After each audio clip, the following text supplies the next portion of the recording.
पहिल्यांदा स्वागत करतो लक्ष्मण हाके तुमचं या आमच्या स्टुडिओमध्ये आणि सगळ्यात महत्त्वाचा मुद्दा तुम्हाला पहिला हाच विचारायचा आहे की आत्ताची इथून पुढची जी तुमची भूमिका आहे ओबी समाजाचे नेते म्हणून काय भूमिका आहे तुमची?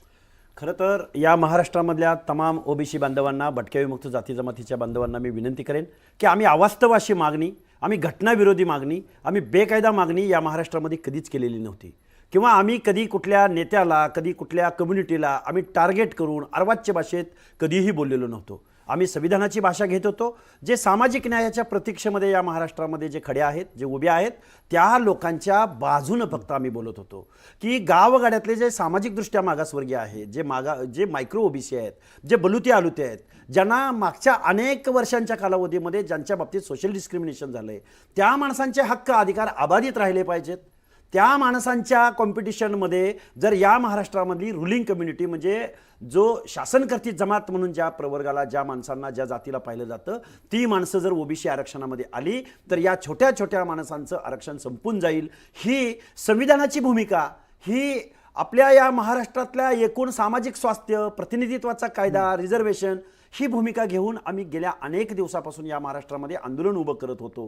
परंतु आम्हाला टार्गेट करण्याचा प्रयत्न या महाराष्ट्रामध्ये झाला आणि नक्की हीच भावना या तमाम महाराष्ट्रामधल्या ओबीसी बांधवांना माझी विनंती असेल की येऊ घातलेल्या निवडणुकीमध्ये तुम्हाला डोळं उघडं ठेवून तुमच्या बाजूनं ज्या ज्या लोकप्रतिनिधींनी, ज्या ज्या आमदारांनी, ज्या ज्या खासदारांनी भूमिका घेतली, ज्या ज्या पक्षाच्या प्रमुखांनी भूमिका घेतली, त्याच माणसांना तुम्हाला मतदान करायचं. पण लक्ष्मणजी, मुळात हा जो मतदानाचा प्रक्रियेचा तुमचा जो मुद्दा आहे त्याबरोबरनं एक आणखीन थेट मुद्दा विचारायचा आहे. कारण तुमच्या प्रतिक्रिया दिवसभर बघितल्या, ज्या प्रतिक्रियांमध्ये असं दिसतंय की तुम्ही विरुद्ध जरांगे पाटील हे आता वैयक्तिक तुमचं एकमेकांचे दोघांचे व्यक्तिगत असे हा संघर्ष झाला की खरंच तुमची एक भूमिका आहे, स्वतः मनोज जरांगेंची सुद्धा एक भूमिका आहे, त्या दोन भूमिका वेगवेगळ्या असू शकतात, मतांतर असू शकतात, पण इथून पुढच्या काळामध्ये तुम्हाला असं वाटतं का की तुमची भूमिका आता इथून थांबलेली आहे? कारण त्यांनी सुद्धा त्यांचा जो निर्णय होता, राजकीय निर्णय होता, तो थांबवलाय, पण त्यांचा काहीतरी छुपा अजून येणाऱ्या काळातला एक कावा असेल, एक गनिमी कावा असेल, तो सुद्धा समोर दिसेल असं तेच आता थोड्या वेळापूर्वी म्हणाले. हे बघा, या महाराष्ट्रामध्ये गनिमी कावा हा राष्ट्राच्या शत्रूच्या विरोधामध्ये छत्रपती शिवरायांनी गनिमी कावा वापरला होता. ओबीसी शत्रू आहेत यांचे. या महाराष्ट्रामधल्या छत्रपती शिवरायांच्या रयतेच्या राज्यासाठी जीवाची कुर्बानी देणारे ओबीसी तुमचे शत्रू आहेत आणि गनिमी कावा त्यांच्या विरोधात वापरणार आहात तुम्ही. या महाराष्ट्राच्या मातीमधली संस्कृती सस्टेन करणारे बलुतेदार, अलुतेदार, सेवा देणारे किंवा भटक्या विमुक्त जाती जमातीमधल्या वासुदेवापासून, कुडमुड्यापासून ते नाथपंथी डवरी गोसाव्यापर्यंत, मेंढपाळ्यापर्यंत, बंजारा वंजारीपर्यंत ही माणसं तुमची शत्रू आहेत. तुम्ही गनिमी कावा यांच्या विरोधात वापरणार आहात.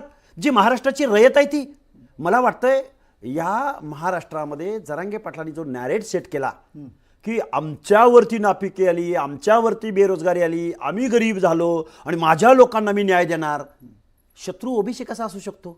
ओबीसीचे नेते कसे तुमचा शत्रू असू शकतात? किंवा या महाराष्ट्रामधल्या आज काय मिळालं ओबीसीच्या रिझर्वेशनमधून आम्हाला? पंचायत राजमध्ये एखादा सरपंच, एखादा पंचायती मेंबर, एखादा शिक्षक, एखादा पोलीस भरतीमध्ये, आणि या महाराष्ट्रामध्ये निवडणुका तर थांबल्या सगळ्या. ओबीसीचं रिझर्वेशन संपलेलं आहे. आणि याच्या पलीकडे जाऊन तमाम महाराष्ट्रामधल्या लोकांना माझी विनंती आहे की या महाराष्ट्राचं 4.5 लाख कोटीचं बजेट आहे. मी वेळोवेळी सांगत आलोय, या महाराष्ट्राच्या 100% बजेटपैकी 1% उणीपुरी बजेटरी तरतूद या फुले शाहू आंबेडकरांच्या महाराष्ट्रामध्ये ओबीसीला मिळाली. त्यामुळं जरांगे पाटील म्हणतात तसं ओबीसी मधून आरक्षण घेऊन 1% मराठा समाजाच्या तरुणांना न्याय देणार आहेत. आणि आरक्षण म्हणजे प्रत्येक घरातल्या पोराला नोकरी तुम्ही देऊ शकताय. आरक्षण म्हणजे प्रत्येक घरातला झडपी मेंबर, पंचायती मेंबर होणार आहे असं होणार नाही.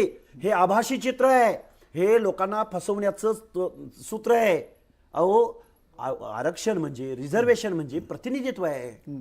पण एक जो आजचा सगळा जो मुद्दा होता, सगळ्यात महत्त्वाचा मुद्दा होता आज की जरांगे पाटील यांनी स्वतः माघारी घेतली. त्यांनी ठरवलं की आम्ही अधिकृतपणे